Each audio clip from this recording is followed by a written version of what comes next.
My best friend concealed a devastating secret at my wedding while a coworker created an awkward distraction. My wedding day was supposed to be the happiest day of my life. Now, it is tainted with suspicion and hurt. My best friend, whom I will call Sarah for anonymity, has been my rock for over 15 years. We have been through thick and thin, from awkward teenage years to navigating the complexities of adulthood. I thought I knew everything about her, but I was wrong.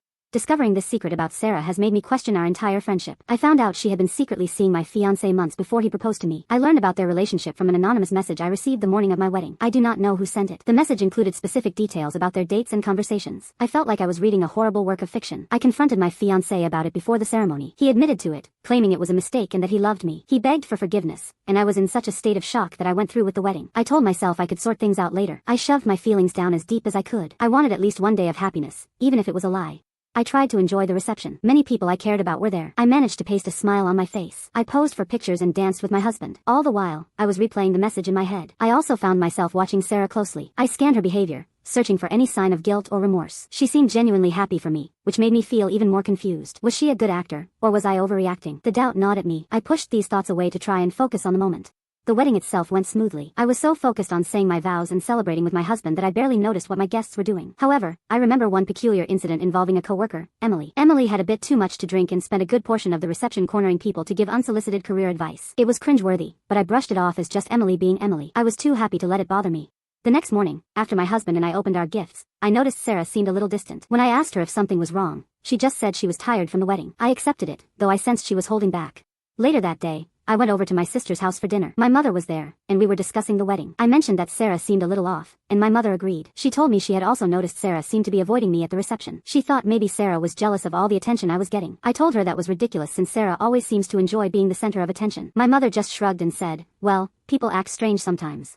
I didn't think much about my mother's comment until Jessica told me what she had seen. My mind started racing. I questioned why Sarah would be talking to my husband's brother for so long. I remembered that Sarah and he had a history. They dated briefly in high school before I even knew my husband. I also remember Sarah saying some not so nice things about him over the years. I pushed the thought away because I did not want to jump to conclusions, but I made a mental note to ask my husband about it later.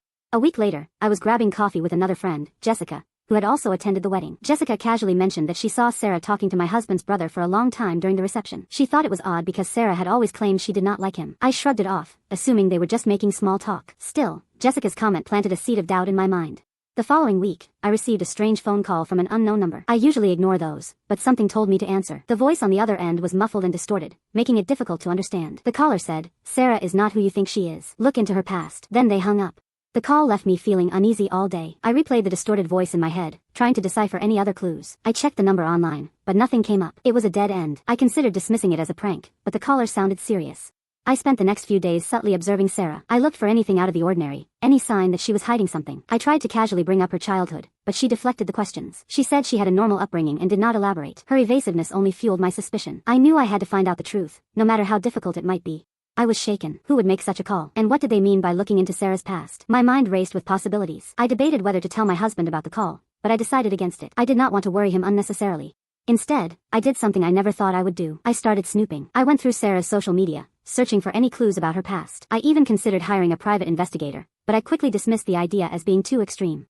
I felt guilty about invading her privacy. I know it was wrong, but I needed to understand what was going on. My anxiety had been building for weeks, and I could not shake the feeling that Sarah was hiding something significant from me. I told myself I would stop if I found something that was too personal. However, I didn't really mean it. I was determined to find out whatever secrets she had. I was hoping it would be something simple, something I could understand and move past. I was not prepared for what I eventually found.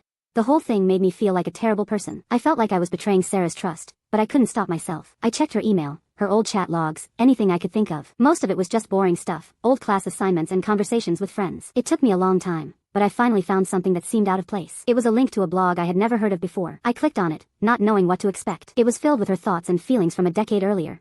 After hours of searching, I stumbled upon an old blog that Sarah used to write in college. Most of the entries were typical college student ramblings, but one post caught my eye. It was dated 10 years ago, and it was about a guy named David. Sarah wrote about how much she loved David and how they were planning a future together. The post ended with Sarah saying she was pregnant with David's child.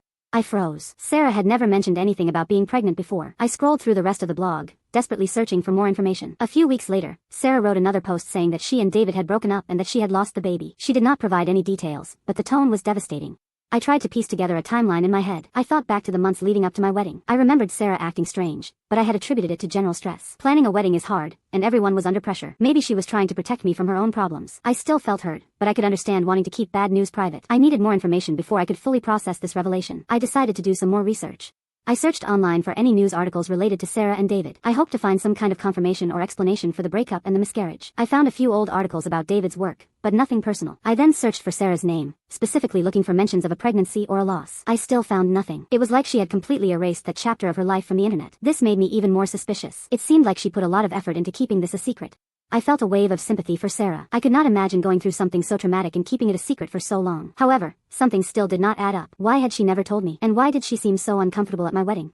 I decided to confront Sarah. I invited her over for dinner, pretending that everything was normal. When she arrived, I offered her a glass of wine and we started chatting about the wedding. I casually mentioned that Jessica had seen her talking to my husband's brother.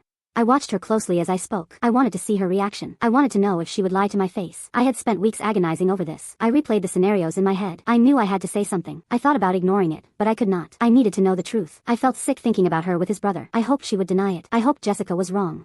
She denied it at first. She said I was being ridiculous. She said Jessica was jealous. She tried to make me feel bad for even asking. I did not back down. I told her that I knew about the baby. I told her that other people had seen them together. I said that I deserved an explanation. I felt angry and betrayed. I did not understand how she could do this to me. Sarah's demeanor changed instantly. She became defensive and said that she was just being polite. I pressed her further, asking why she had never told me about David and the baby. At first, Sarah denied everything. She said I was being ridiculous and that I needed to stop listening to gossip. But I refused to back down. I told her that I had read her old blog and that I knew about her past. I reminded her that the blog was public. Anyone could have found it, including her current partner. I didn't understand why she wouldn't just be honest about it. I told her it seemed like she was intentionally hiding parts of herself. That felt unfair to me, especially since I had always been open with her about my own life. It wasn't about the past itself, but the dishonesty surrounding it. I explained that I wasn't judging her for what happened. I was upset that she hadn't trusted me enough to share it. I thought we were closer than that. I told her that secrets create distance. I felt like there was a wall between us that I didn't know existed. I needed her to be honest with me from now on, if we were going to continue being friends. Finally, Sarah broke down. She confessed that everything I had read was true. She said that David had been her first love and that losing the baby had been the most painful experience of her life. She explained that she had never told me because she was ashamed and afraid of being judged. I tried to be understanding, but I was still hurt. I asked her why she had been talking to my husband's brother at the wedding. Sarah hesitated for a moment, then revealed the truth. She said she felt like she needed to apologize to him for something that happened years ago. Sarah explained that she and David briefly dated before I met my husband. I did not know this. Apparently, their relationship ended badly, and she always regretted how she handled the breakup. She ran into him at the wedding and thought it was a good opportunity to clear the air. I was angry that she never told me about this past relationship. I also did not like that she felt the need to discuss it at our wedding instead of another time. I asked her what exactly she needed to apologize for. Sarah seemed uncomfortable answering the question, but she eventually told me. She admitted that she had cheated on David with someone she worked with at the time. She said she regretted it ever since and wanted to ask for his forgiveness. I was shocked by this revelation. I did not know Sarah was capable of something like that. It also made me see David in a new light. David was my husband's brother. David was my husband's brother. Apparently, David had reached out to Sarah a few months before my wedding. He wanted to apologize for how he had treated her in the past and to see if they could reconnect. Sarah had agreed to meet him, and they had been secretly seeing each other ever since. I felt a wave of nausea. The information crashed into me, piece by piece. I thought back to all the times Sarah had been conveniently unavailable. I remembered all the knowing looks between David and her that I had brushed aside. I replayed conversations in my head, searching for clues I had missed. The signs were there, blatant in retrospect. I had been too caught up in my own life to notice. I had trusted them both completely. I never considered they would hurt me this way. My mind raced, trying to process the implications. This wasn't some random indiscretion. This was a calculated deception, carried out by two people I loved and trusted most. The wedding, the holidays, all the shared moments now seemed tainted. I wondered how long they had planned this. I wondered if anyone else knew. I felt a deep sense of shame and embarrassment, mixed with anger. It was like my entire reality had shifted, leaving me disoriented and alone. I was speechless. My best friend had been having an affair with my husband's brother, and she had been hiding it from me, even on my wedding day. The coworker's drunken antics were nothing compared to this betrayal. I asked Sarah how she could do something like that to me. She said she did not mean for things to go so far, but that she still had feelings for David. She claimed that their meetings were just about closure, but I did not believe her. I kicked Sarah out of my house and told her that I needed time to process everything. I have not spoken to her since. I also confronted my husband's brother, who admitted to everything. He said he was sorry for hurting me, but that he could not deny his feelings for Sarah.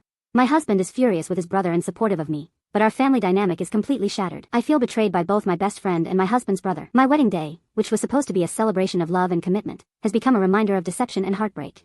I am struggling to understand how two people I trusted so much could betray me in such a profound way. I do not know if I will ever be able to forgive them. I am now questioning every aspect of my relationship with Sarah and my husband's family. I am especially angry at Sarah for keeping this a secret for so long. I feel like she should have told me the truth about David before I even started dating my husband. Maybe then, I could have avoided all of this pain. Now, I am left to pick up the pieces of my shattered relationships. I am considering going to therapy to help me cope with the betrayal and to figure out how to move forward. I do not know what the future holds, but I know that I cannot continue living in a web of lies. I need to create a new life for myself, one that is based on honesty and trust. This whole situation is a mess, and I am still reeling from the shock of it all. I honestly do not know what to do next.